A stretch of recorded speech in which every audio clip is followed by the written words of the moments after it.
环球大战线深入世界最前线，全球各地的观众朋友，大家好，我是叶思敏。我们节目一开始先欢迎来宾前立委蔡正元蔡委员。思敏好，大家好。淡江大学财经系教授聂建中老师。思敏，各位观众大家好。前海军舰长吕礼士舰长。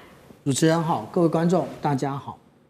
好，观众朋友，今天我们要特别来掌握今天的头条消息，也就是今天关心到这一回高市早苗狂胜了，他破了修宪的门槛，他还喊说接下来要参拜靖国神社，并且今天会关心会不会做非核的松绑，踩的是东亚红线。另外关心的是日元贬、日债跟金融会不会成为不定时炸弹。今天就这些议题，我们一起来做关心。三个火线话题，今天我们会特别聚焦，请来宾帮我们做解答。首先来看到的是高市早苗这一回掌握到了修宪的门槛，我们要来关心到说他喊说日本要变成的正常国家是真的吗？还是回到过去的军国梦呢？日本现在正式的走上极右路，极右派也等于左派正式灭亡了吗？东亚安全因此升温吗？第二件事情来关心的是川普。他公开的站队力挺日本的候选人，这个是巧合还是全球的布局？接下来如何影响到中日的发展，会直接对撞吗？最后，我们今天也会来关心到是日本的经济，高市早苗他的再通膨政策真的能救经济吗？还是日本将会面临三杀危机？今天就这些议题，我们会一起来做关心。好，特别来看到是最新消息，日本真的变天了哦。我们要来看到的是这一回日本直接走向了一个修宪的。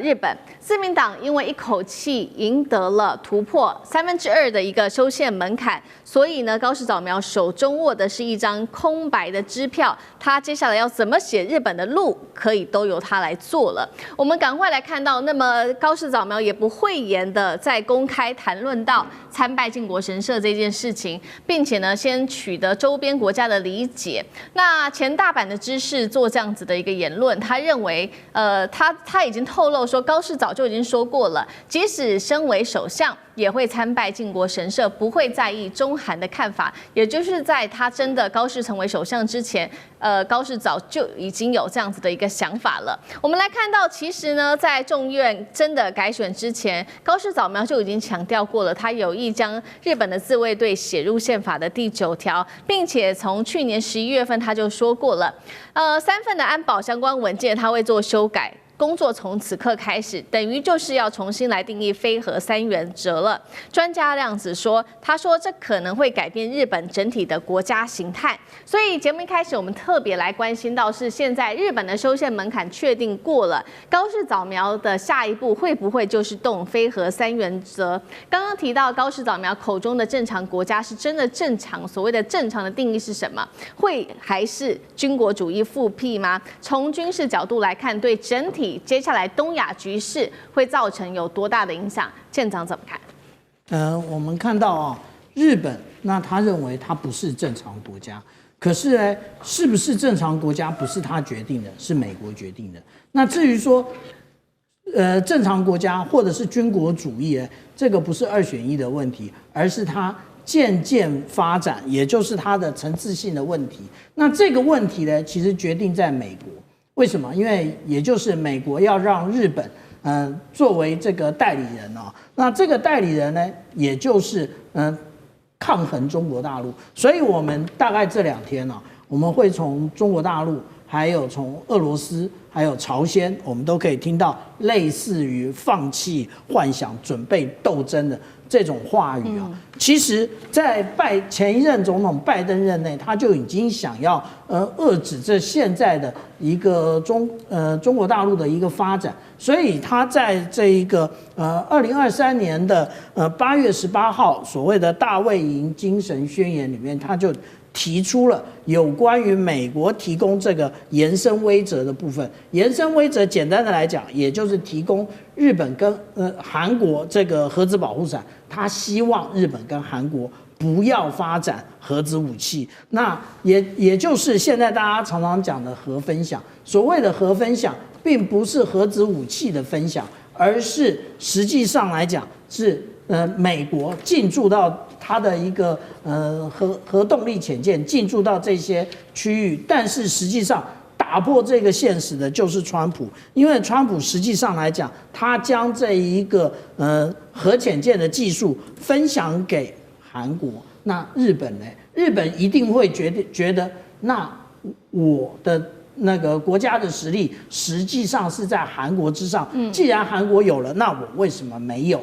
那另外呢，其实我们如果仔细的看日本的话，我们现在等一会儿会讨论到有关于伊朗。伊朗光是400公斤的这一个浓缩铀，美国就在那边叫得尬天正响。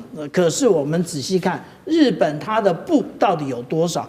日本的布其实它是有47公吨啊。那它要那么多的布到底是做什么？那它的目的很单纯吗？当然不单纯。那其实我们讲到军国主义，它有三个目的。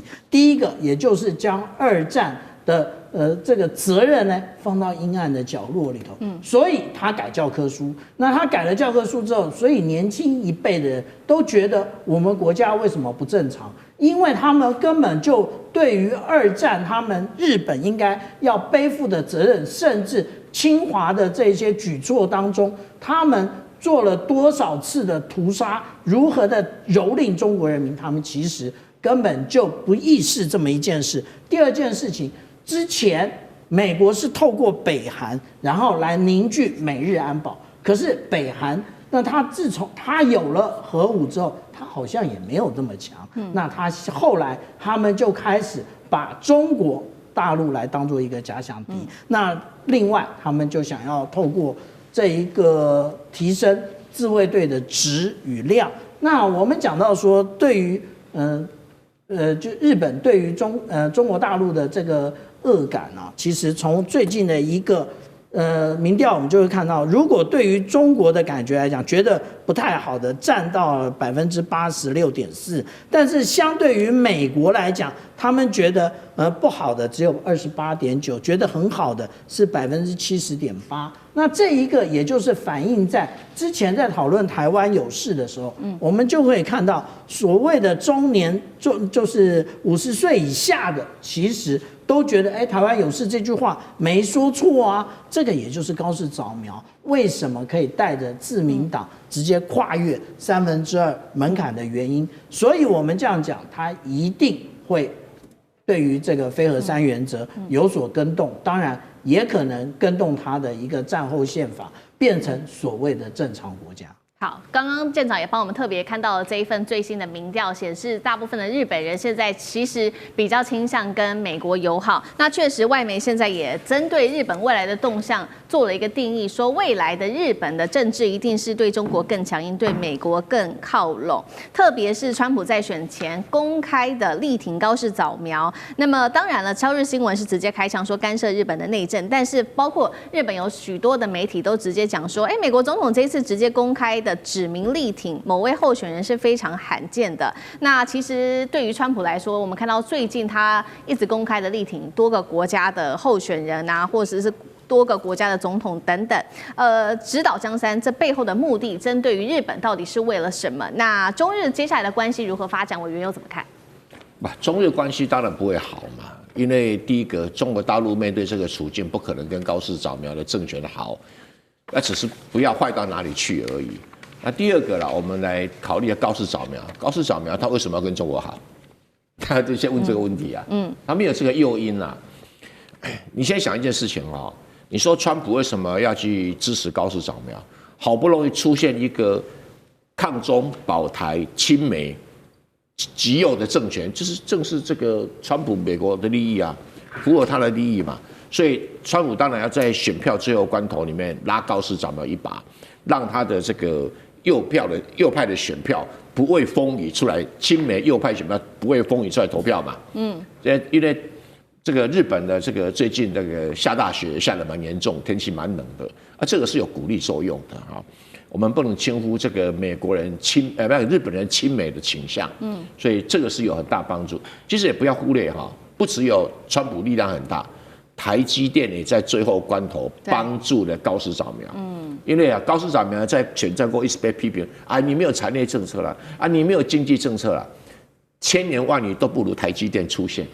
台积电你看，跟高市长们合开记者会，我要在这里盖这个高端的这个半导体这个制造厂，3奈米的，跟美国一模一样。你看，整个攻占了所有日本大大小小媒体，所有日本的电视啊，所有日本的宣传机器，全部都在报道这个消息。你说魏哲家对这个高市早苗帮助这么大，是谁叫他去的？是赖清德吗？还是川普？我们永远不知道啊。但是我也想不出，除了这2个以外，还有人会叫他去哈。对，还是说魏哲家自己主动去了？这个当口是很明显的是在给高市早苗加分嘛。所以高市早苗可以说，我今天讲说捞了好几桶金了哈。每一样都是战术战略都成功。那未来的两岸关系，这个中日关系啊，它基本上是配合美国的啦。换句话说，美国可能会继续演白脸，然后他就叫日本你演黑脸，因为我们要遏制中国崛起。所以我经常跟中国大陆的朋友讲哈，你不要相信哈川普那一张嘴啊，跟所有男人的嘴都一样，不能相信啊。为什么？他就是表面上，哎呀，习近平是我最好的朋友。习近平是最伟大的领导人唯一的这个什么讲了捧了很老半天，事实上他准备刀子他看不出来吗？一下子批准台湾什么援助10亿美元，2要求台湾编国防预算等等等，反正这个都准备刀子。而且日本是在这个他最好的工具比台湾还要好，为什么最好的工具？因为日本本来就有抗中情节跟其他人不太一样而且日本你给他一点甜头。你给他再武装，那日本会不会走向军国主义？不会，因为军国主义就是军部控制政府，这个事情在日本已经不可能再出现了。但是右派政府控制军队，拉拔军队，使军队变成这个亚太地区另外一个中型的军事强权。这会出现的，这会出现。那这个就是让这个中国大陆多了一把刀，就是美国可以遏制中国大陆的一把刀。那刀没有很厉害，但也算是一把刀。台湾都可以变成一只小刀了，何况日本？这是美国的算盘是如此所以他为什么要插手让高市早苗得票更高一点？就是要碾压那些过去他认为不亲美的政权。好，我们刚刚就政治面做了一个分析。那针对于接下来日本的经济，我们也请聂老师来带我们看。因为呢，其实高市这一回他想做的事情非常的多，还包括在经济层面，他希望能够改善日本的体质。那他压住的是在再通膨这件事情上，他认为说日元是可以贬的，通膨是可以忍的。那么，但是财政不能够停。但是同时，我们看到分析师在最近做了一个示警，说呢，现在日元对上美元可能会螺旋式的下跌至180:1，创广场协议的新低。那么弱势的日元就可能会造成输入性的通膨，消费者不花钱，本土的消费动能就会日渐的变低。那市场反应现在也可以看到，包括日债殖利率跳升，日元剧烈震荡，股债汇全部拉起警报。聂老师怎么看接下来日本的经济？好，我们现在看到的高市早苗，他真的得到了300多票的这个众议员的这个票选呢，高票当选。这个当然对日本的保守主义也是右派，当然是非常的兴奋。当然这个其来有自啦，大家都知道，现在这个右派保守主义已经成为政治主流嘛，各国都一样，从川普哪里都一样。好，那不管怎么说，他这次呢，这个虽然这个小赌，但是他也非常有信心他会赢。他赢了之后，当然他对他所有的政策，当然就更大胆的敢去尝试，甚至你刚刚讲到，认为他应该要贬值。但我等一下再分析他为什么要认为他要贬值。哈，当然这也会使我想到安倍晋三当时在2012年，也就是金融海啸之后的欧债危机时期，他丢了3支箭。第一个箭呢，就是大肆的丢 QE， 丢了50兆的这个日元。当时那个叫货币剑，其实还不错，做的还算成功。但是它的财政剑和社会结构剑，当然会又打倒了这个日本的经济。那不管怎么说，延烧了10几年，到现在高市这次的突起呢，又是一个不一样的景气的一个循环。那这个景气循环未来会怎么走，是值得大家分析。好，那当然我想这个金融学家都会去分析啊。但国家在这个政治变局的时候，它的股市、债市汇市三者联动，一定会产生一些变化。当然我现在也看了一下，从上个礼拜5到今天，日本的股市涨了非常多，大涨。那当然从5.4万就跳到了5.6万多，表示短暂时期的日本大部分民众是心悦的，大家对这个认为是一种强心针，是往上的。但殖利率并没有并没有好像说债券这个往上而殖利率下降。当然短波看不出来，当然可能大家对这个所谓的日本虽然短暂这个右派主义好像得到了大家的这个胜权，重点是未来这个波动还是蛮高的。因为我看到的是高市是一边完全下注的压住美国，他已经就是这使劲压住美国，很多的国家都是基本上站中立，在新加坡哪些国家能够越中越好，但只有我看现在就是台湾、日本是最一面倒的靠向美国了。好，那这个时候你会发现这个的风险是非常高的。我想全世界金融家去分析都会知道，所以债券人家不敢随便买你的国债，尤其是国债，所以国债你要升还蛮难的，所以殖利率会提高。第三个讲汇率啊。汇率有2种情况，一种是因为汇率跟刚才股债不太一样，股债一般是投资客或企业家可能会下注，产生的供需的变化，但是汇率是有国家可以操控的，因为国家有一支货币政策有2个手，一个是利率，一个是汇率，当财政政策是税率嘛，汇率的手国家可以控制，要不然美国为什么会定所谓的什么汇率操纵国诸如此类的。当然，你刚刚讲的一个重点，是因为高市说让它贬值也无所谓，因为它为什么要倾向贬值？一个国家贬值叫做贬值救经济，或者降息救经济，降息刺激大家消费，贬值刺激买卖的这个贸易顺差。所以他要用贬值救经济。各位想想看，在1970年代、80年代，日本的制造业为什么那么强？那除了它的当时的半导体不错之外，资本才不错的，最主要它东西便宜，它便宜到全世界要买。所以在广场协议1985年9月20号之前啊，这个时候它的汇率是极低在260比1，那时候是日本经济非常好的时候。再想一下，我们讲我们的对岸大陆，它也是因为当时的汇改在1997年7月2号啊。PEG 这个 US dollar 8.278，一直到了2005年7月21号才松绑，这一段时间经过了这个 WTO 才大赚世界贸易财。他想这样走，当然我们也必须分析，以日本现在的经济，他如果这样走有很大的风险，因为现在整个日本的经济并不是这么的好，它的通膨是人民不一定能完全销售的。如果他真的让它贬的话啊，不是市场决定，是他要这样走，所谓丢这个货币多，然后来创造这个汇率贬值，用政府操控的话。可能会造成它的通膨会，尤其输入性通膨会急速的升高，让人民的生活会更有困境，所以他必须思考这一段，也就是任何一个他想走的走向都有利有弊。他如果走的认为要把国家经济带起来，会让人民更痛苦，他将来螺旋式的旋转会让这个国家可能更惨，也不一定。所以我觉得他的政策现在看起来他想大胆尝试，但是也有可能有他的隐忧。好，谢谢聂老师，那我们休息一下，马上回来。地缘政治，美中之争。